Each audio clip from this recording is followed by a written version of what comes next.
These are the two Ford cover-ups separated by nearly 50 years that reveal a pattern of corporate negligence putting millions of drivers at risk.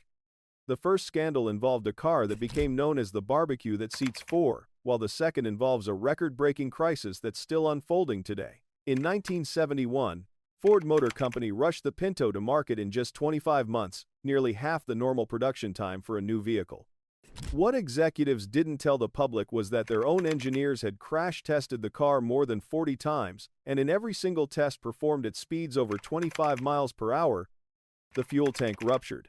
They knew their car was a death trap, but they sold it anyway. Fast forward to 2024, and Ford is facing the largest civil penalty in automotive history, a staggering $165 million fine from federal regulators. The company has issued a record-breaking 152 safety recalls in just 1 year, affecting nearly 13 million vehicles. But this isn't just about numbers.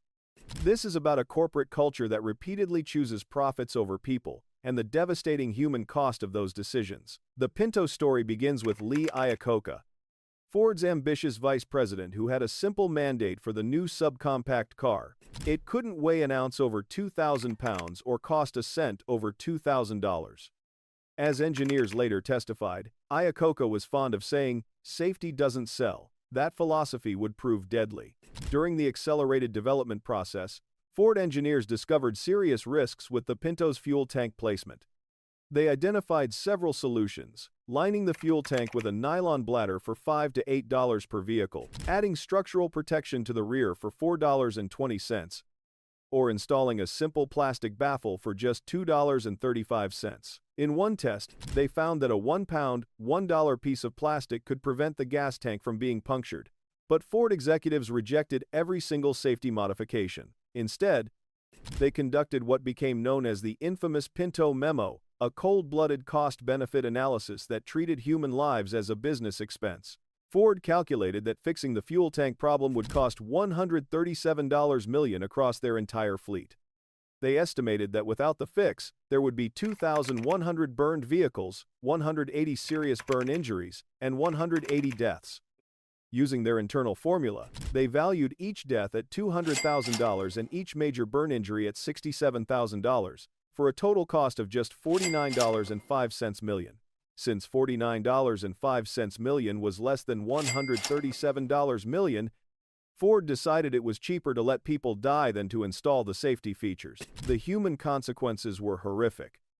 13-year-old Richard Grimshaw was riding in his neighbor's Pinto when they were rear-ended at low speed. The car exploded in flames. His neighbor, Lily Gray, died from her burn injuries.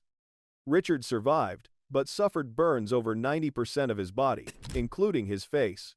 His nose, an ear, and several fingers were incinerated. He was permanently disfigured for life. Another tragic case involved 3 young women from Indiana. 18-year-old Judy Ulrich was driving a 1973 Ford Pinto with her 16-year-old sister Lynn and 18-year-old cousin Donna Mae when their car was struck from behind. Lynn and Donna Mae burned to death inside the Pinto while Judy survived with severe injuries. This crash would later make legal history. For years, Ford's deadly secret remained hidden. The company received field reports of Pinto fires but dismissed them as isolated incidents. When the Center for Auto Safety petitioned federal regulators in 1974 to investigate the Pinto, citing 3 deaths and 4 serious injuries, the petition languished in government offices for 3 years. Everything changed in 1977 when investigative journalist Mark Dowie published Pinto Madness in Mother Jones magazine. Using leaked internal Ford documents, Dowie exposed the company's deliberate decision to prioritize profits over human safety.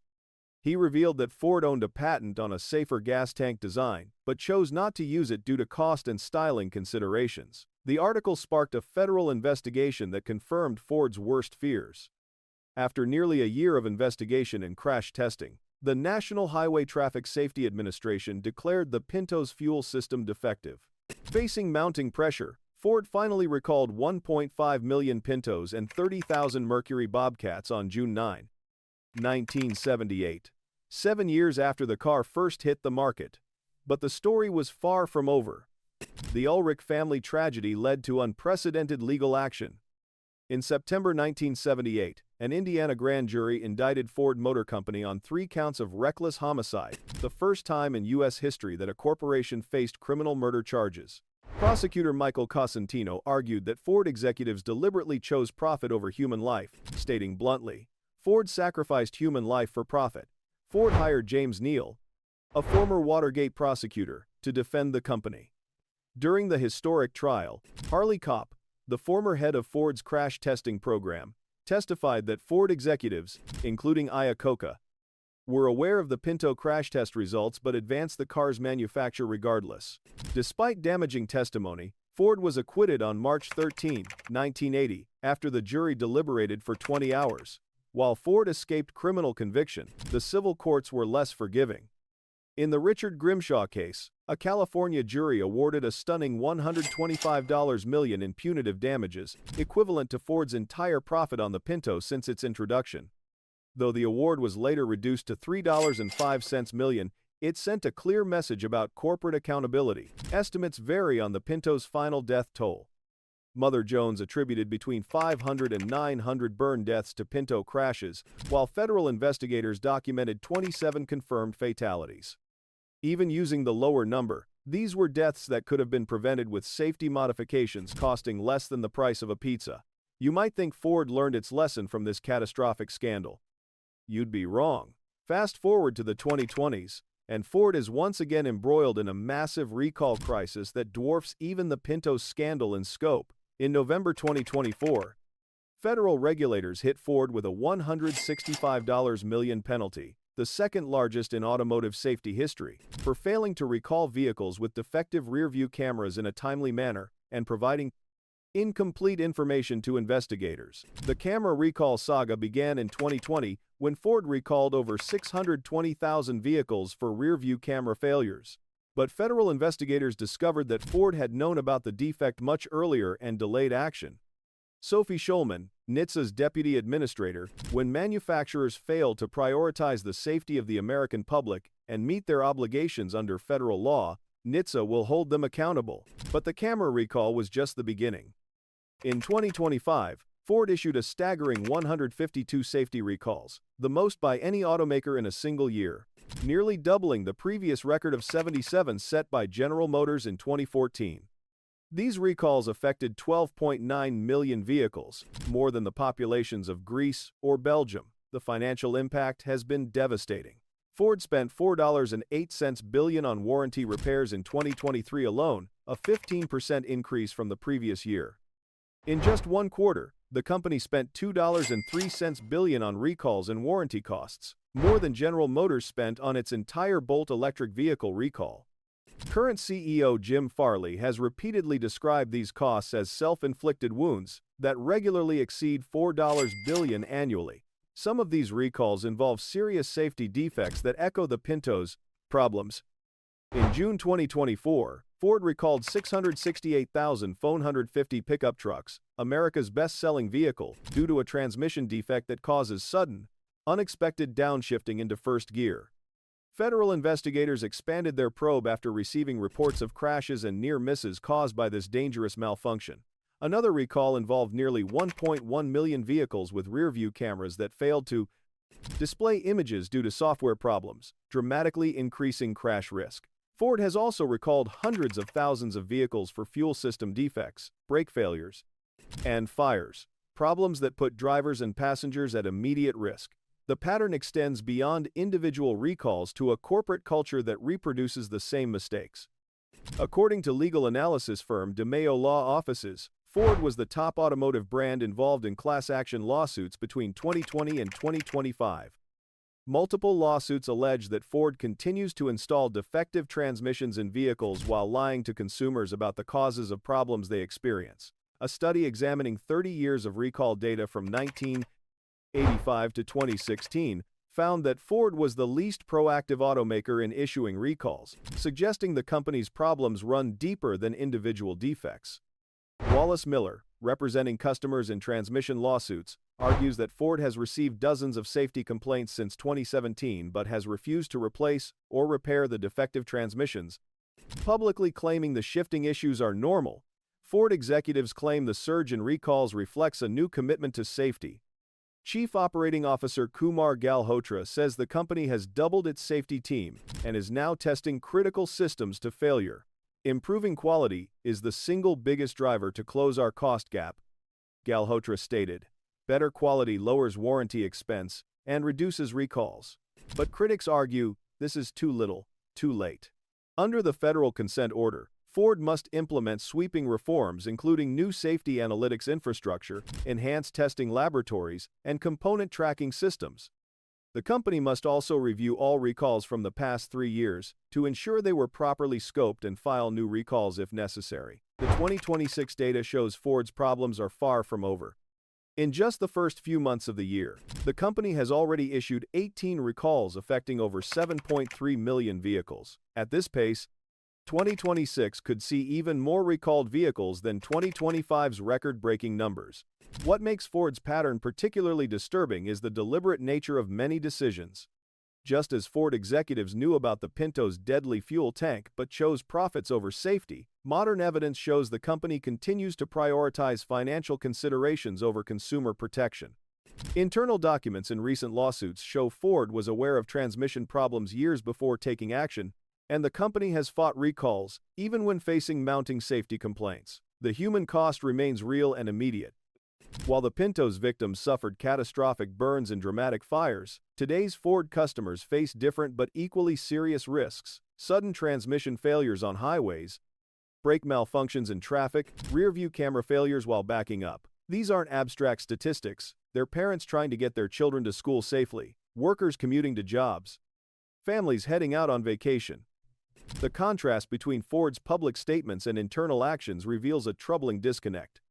The company spent millions on advertising campaigns promoting safety and reliability while simultaneously fighting recalls and downplaying known defects. This echoes the Pinto era, when Ford marketed its subcompact as an economical family car while knowing it could become a death trap in rear-end collisions. Federal regulators have clearly lost patience with Ford's approach. The $165 million penalty represents more than just financial punishment. It's a statement that the era of treating safety violations as a cost of doing business must end. The consent order's requirements for enhanced oversight, testing, and reporting show regulators are determined to prevent another Pinto-style cover-up. Yet questions remain about whether any penalty is sufficient to change a corporate culture that has persisted for decades. Ford's market capitalization exceeds $40 billion, making even a $165 million fine a relatively modest expense. The company's annual revenue approaches $180 billion, meaning the penalty represents roughly 1 day of sales. The broader implications extend beyond Ford to the entire automotive industry. If one of America's oldest automakers can repeatedly prioritize profits over safety with relatively modest consequences, what message does this send to other manufacturers? The Pinto scandal was supposed to mark a turning point in corporate accountability, yet 50 years later, we're witnessing remarkably similar patterns of behavior. Consumer advocates argue that criminal charges, not just civil penalties, may be necessary to create meaningful change. The 1978 Indiana prosecution of Ford for reckless homicide, though ultimately unsuccessful, sent shockwaves through corporate America. Similar criminal accountability for modern safety violations might prove more effective than financial penalties that companies can simply absorb as a business cost. The Ford recall crisis also highlights the limitations of our regulatory system. Despite decades of safety improvements and enhanced oversight, the current system still relies heavily on manufacturers to self-report problems and voluntarily issue recalls. As the camera recall investigation showed, this honor system breaks down when companies have strong financial incentives to delay or minimize safety actions.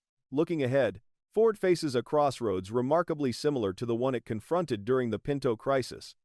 The company can choose to genuinely prioritize safety over short-term profits, implementing the cultural and systemic changes necessary to prevent future scandals.